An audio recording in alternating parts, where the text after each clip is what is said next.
오늘 성년이 되고 어른으로 이제 계속 살아갈 우리 젊은 귀한 자녀들의 앞길이나 우리들의 삶에는 어려움들이 있죠.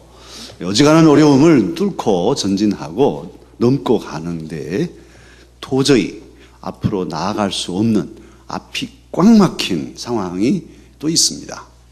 그렇다고 해서 돌아가자, 뒤로 물러설 수도 없는 그런 상황, 그걸 가리켜서 진퇴양난이라 그렇게 말하죠. 오늘 하나님의 백성 이스라엘이 기분 좋게 선물까지 받아가지고 출애굽했습니다. 정말 기뻤습니다. 이제 정말 우린 자유 얻었네. 이제 우리도 나라를 세울 수 있어 하고 출발해서 참으로 콧노래 부르면서 갔는데요.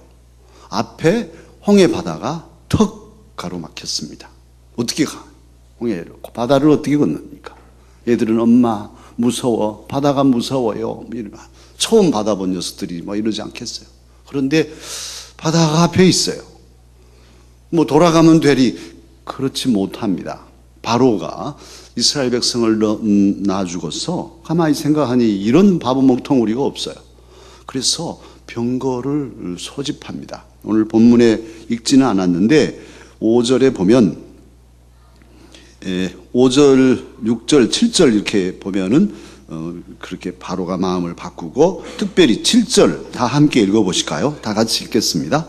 선발된 병거 600대와 애굽의 모든 병거를 동원하니 지휘관들이 다 거느렸더라. 그래서 특별 병거대, 병거 부대들이 여럿인데 그 중에서도 아주 최정예 특별 전차 부대를 600대를 이끌고 앞장서고 나머지 애굽 전국에서 모집한 전차부대, 말하자면 병거를 다 부대로 편성해서 전진, 이스라엘 백성들을 잡아서 다시 노예로 삼거나 죽이려고 추격했어요. 그래서 앞에는 바다고 뒤로는 애굽의 병거 부대들이, 오늘날로 말하면 탱크 부대들이 아주 포진하고 진격해 오고 있습니다. 앞으로도 갈 수 없고 뒤로도 갈 수 없고 꼭 죽는, 이제는 죽을 수밖에 없는, 도저히 어떻게 해볼 수 없는, 위로 하늘로 솟아 날아갈 수도 없고 땅으로 꺼져갈 수도 없는, 이건 꼭 죽을 수밖에 없는 절망입니다. 사랑하는 우리 귀한 우리 성년 되는 우리 자녀들, 젊은 여러분이 정말 안쓰러워요. 안쓰러워. 저야 우리 저 위로 세대들이시야 고생 많이 하셨고 이제는 그래도 살 만큼 살았으니까 여한이 없는데 여러분의 인생이 정말 딱하기 짝이 없어요. 직장 여기다 앉혀놨지만 변변한 직장을 갈 수가 있나? 밥벌이 해 먹을 수도 있나? 직장을 가야 장가를 가고 시집을 가지. 집을 얻고 삶은 살지. 깝깝한 인생, 참 답답한 인생입니다.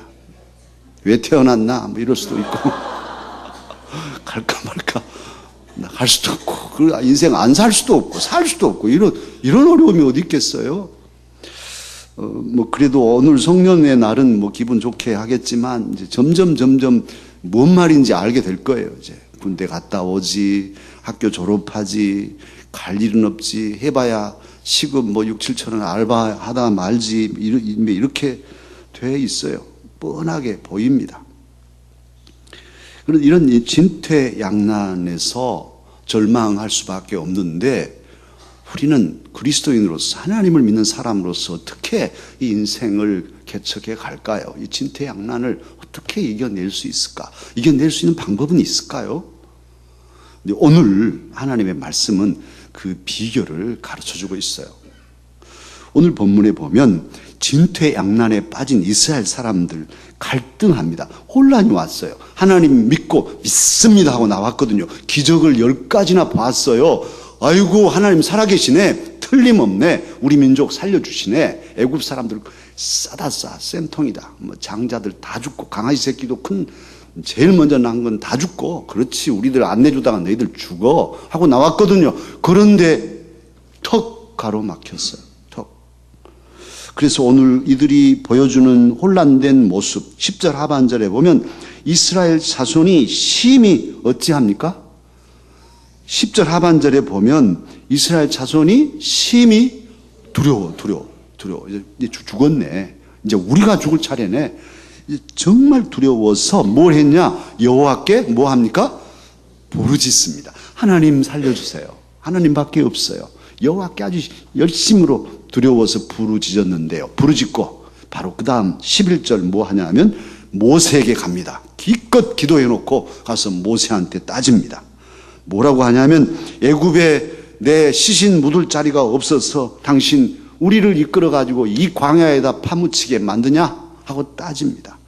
어찌하여 10절 하반절 어째서 당신이 우리를 애굽에서 이끌어냈냐? 왜 우리에게 자유라고 줬냐? 자유도 아닌 자유를 속였냐? 어찌하여? 기껏 하나님께는 두려워서 하나님 살려주세요 해놓고 모세한테 와서는 당신 말이야 왜 이렇게 하려고 우리를 끌어냈어? 하고 지도자를 원망하고 불평합니다. 그런데 이렇게 원망하고 불평하면 문제가 해결되나요? 그건 문제 해결이 아니에요. 같이 죽는 거죠. 지도자도 죽이고 자기도 죽는 거예요. 이건 정말 망할 그런 태도인데 원망만 하고 있습니다. 서로에게 상처만 주는 것이죠. 그런데요, 이런 위기 가운데에서 하나님의 사람, 참으로 인생길을 하나님에 의해서 훈련받고 단련받은 이 온유 겸손한 지도자 모세 13절을 보면 다 같이 13절 특히 오늘 성년이 되는 우리 믿음의 아들 딸들이 함께 읽어요. 이 구절은 여러분의 인생의 보석 같은 말씀이니까 다 같이 함께 읽겠습니다. 모세가 백성에게 이르되 너희는 두려워하지 말고 가만히 서서 여호와께서 오늘 너희를 위하여 행하시는 구원을 보라. 너희가 오늘 본 애굽 사람을 영원히 다시 보지 아니하리라. 놀랍습니다. 정말 모세라고 걱정이 안 되겠어요. 지도자가 돼보면 알아요. 지도자는요 모든 걸 책임지는 사람이기 때문에 내가 한번 판단 잘못해버리면 무사람이 죽는 거거든요. 지금 이들을 다 끌고 와서 앞이 안 보이는데 어떻게 정말 죽겠는 사람 모세였을 거예요. 어찌합니까 하나님? 세상에 홍해 바다가 앞에 놓였어요. 그런데 저기 먼지 보니까 바로가 지금 우리를 추격해 오네요. 어떻게 해요 하나님? 지금 이 진퇴양난이 정말 모세는 더 죽겠을 텐데 막 백성들은 막 원망합니다. 당신이 말이야 뭐 이럴 수가 있어. 이때 모세 여러분하고 오늘 13절 말한 거잖아요. 너희는 뭐 하지 마라? 두려워하지 마십시오. 여러분 두려워하지 마십시오. 직장 없다고 여러분 두려워하지 마십시오. 잘 태어났습니다. 그런 거예요. 걱정하지 말아요. 장미 걱정하지 말아요. 네. 또 장미처럼 이쁜 사람은 걱정 안 해도 돼요. 장미뿐이 아니라 다 마찬가지. 내가 잘못 말했어요. 다 이뻐요. 정말이지 여러분 하나님의 아들 딸이기 때문에 두려워하지 말아요. 인생 두려워하지 말아요. 하나님이 태어나게 하시고 이렇게 예쁘게 자라게 하신 것은 큰 은혜예요. 정말 신나고 정말 재밌고 스릴 있는 그런 인생길이 펼쳐질 거예요. 정말 아슬아슬하면서도 간질간질하면서도 성취할 때 기쁨이 있는 그런 삶을 살게 하실 거라고요. 아무 어려움이 없어서 인생이 재밌는 게 아니에요. 그런다면서요, 미국은 재미없는 천국이고 한국은 재미있는 지옥이래요. 어디서 살 거예요? 여러분 어디서 살고 싶어요? 재미 하나도 없는 천국 가서 살고 싶어요? 아니면 재미있는 지옥에서 살고 싶어요? 갈등 생기네요. 그런데 우리 이 한국에 사는 사람들은 스릴을 경험할 수 있어요. 하나님의 사람으로서는 더욱 어려움과 시련과 역경이 있기 때문에 하나하나 뚫고 가면서 하나님의 임재를 경험할 수 있어요. 오늘 모세는 그런 점에서 대전제로 여러분 우리는 하나님의 백성입니다. 보셨지 않습니까? 10가지 재앙도 내리셔서 도저히 할 수 없는 민족의 탈출을 이루신 하나님이 우리를 가만두겠습니까?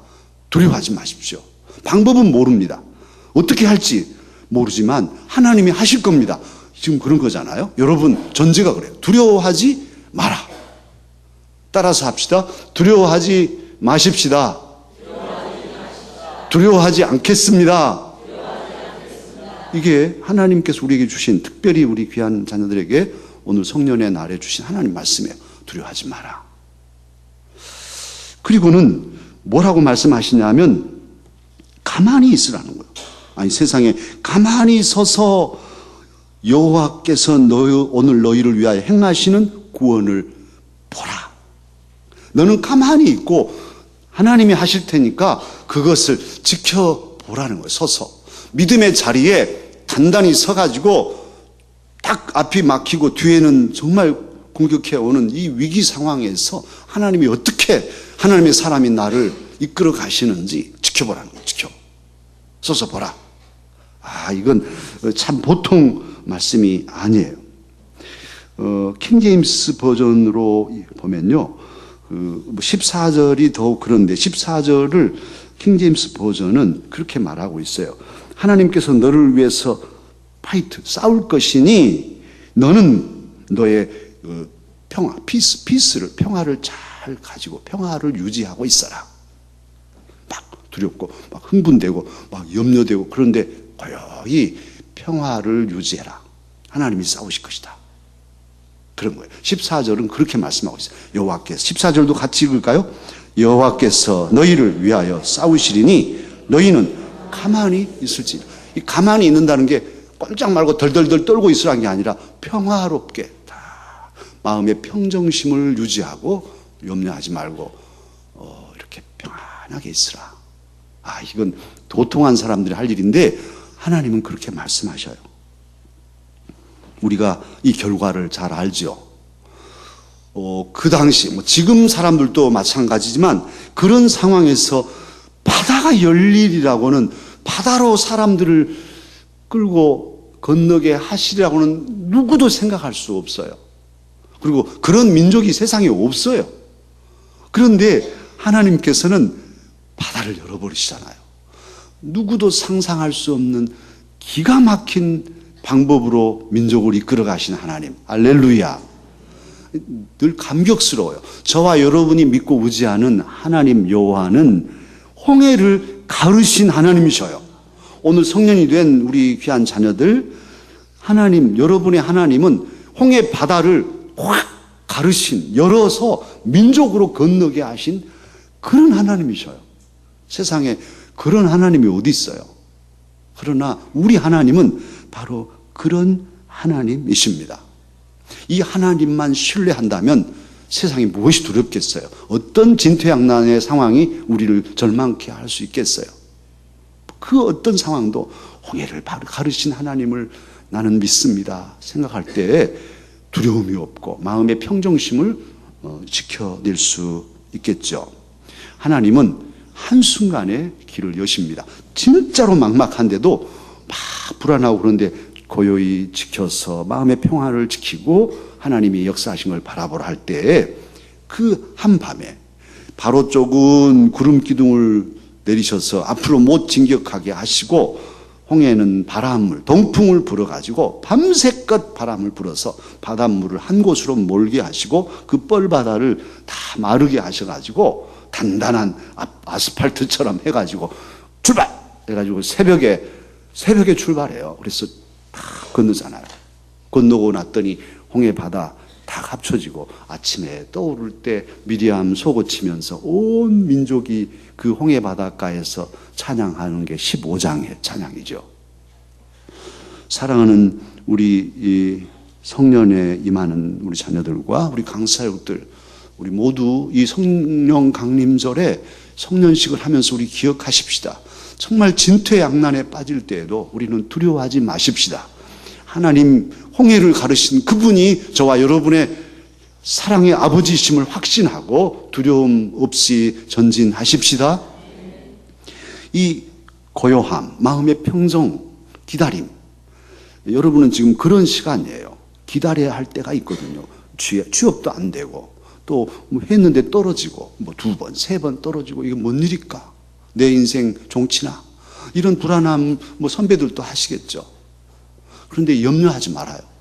오늘 이 말씀 기억하면 그래요. 1000번, 10,000번이라도 내가 도전하리. 그러나 두려움 없이 하나님의 때를 기다리며 마음의 평정심을 가지고 기다리리. 그렇게 생각하셔야 돼요. 이삭의 아들이 쌍둥이죠. 이삭이 40살에 리브가 아내를 얻고 20년 동안 아기가 없어요. 리브가도 참 대단한 여인이죠. 20년 동안 기도하고 기도해도 아기가 태어나지 않아. 여러분 같으면 어떻겠어요?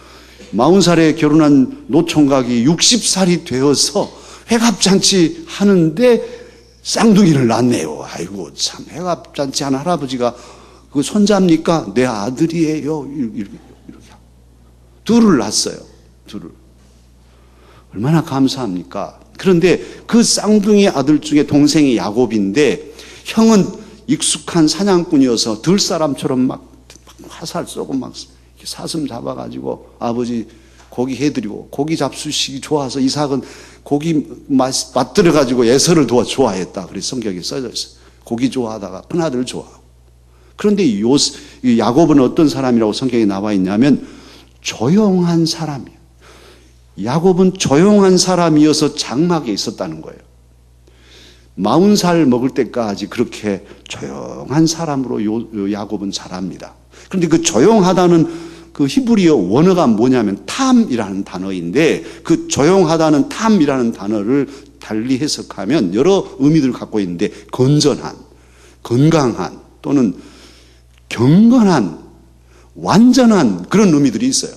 그러니까 이 야곱은 조용히 뭐 했냐? 그냥 조용히 앉아가지고 텔레비만 보고 앉아있는 게 그게 아니고, 그는 자기의 삶을 완전하게 잘 도덕적으로, 윤리적으로, 그리고 신앙적으로 완전하고 경건하고 건전하게 잘 가꾼 거예요. 기다리는 시간에 산으로 둘로 뛰어다니지 않고 많은 책을 보고 기도하고 준비했겠죠. 자신의 인생을 설계하고. 그게 40세까지예요. 그리고 아버지 축복받고 형이 죽이려고 하니까 도망가는데, 우리가 잘 알죠. 20년 머슴살이 야곱의 그 삶이란 게 고요히 있는 삶이 아니라 역동적으로 자기 가문을 일구고 외삼촌에게 속임받으면서 그 모진 고생을 하면서도 그 살림을 다 일구어서 고향으로 돌아오잖아요. 그래서 야곱 하면 야복 나루토에서 천사와 씨름해서 이기기까지 한, 그래서 이스라엘, 하나님과 겨루어서 이긴 자라는 전무후무한 이런 이름을 가진 사람은 없어요, 세상에. 야곱은 고요한 정적인 사람이었음에도 불구하고 누구에게 못지않는 동적인 그런 삶을 살아낸 사람이 야곱이에요. 지금은 기다림의 시간이에요. 여러분 마찬가지, 선배들도 다 마찬가지.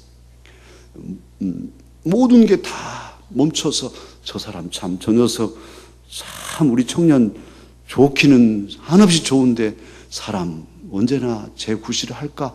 다 그렇게 안쓰럽게 보아도 괜찮아요. 야곱은 40살 될 때까지, 아직 40살 안 됐어요. 그러니까 40살 될 때까지 백수로 살아도 괜찮아요. 야곱은 40살 될 때까지도 노총각 장가도 못 가고 백수로 살았다는데, 그런데 고요히 준비하고 그렇게 해서 결국은 역동적인 삶을 살아낸 것이죠. 그 준비의 과정에 있었기 때문에 그렇게 산 거예요. 많이 움츠린 개구리일수록 멀리 뛴다 하잖아요. 모세, 오늘 본문에 나오는 이 모세, 조용히 가만히 있어서 하나님께서 역사하신 것을 보라고 하는, 두려워하지 말라고 하는 이 모세, 그 역시 왜 두려움이 없었겠습니까마는 80년을 준비해서 오늘 여기 이 자리에 있는 거거든요.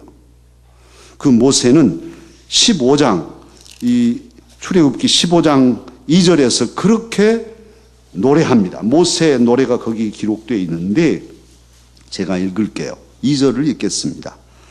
여호와는 나의 힘이요 노래시며 나의 구원이시로다.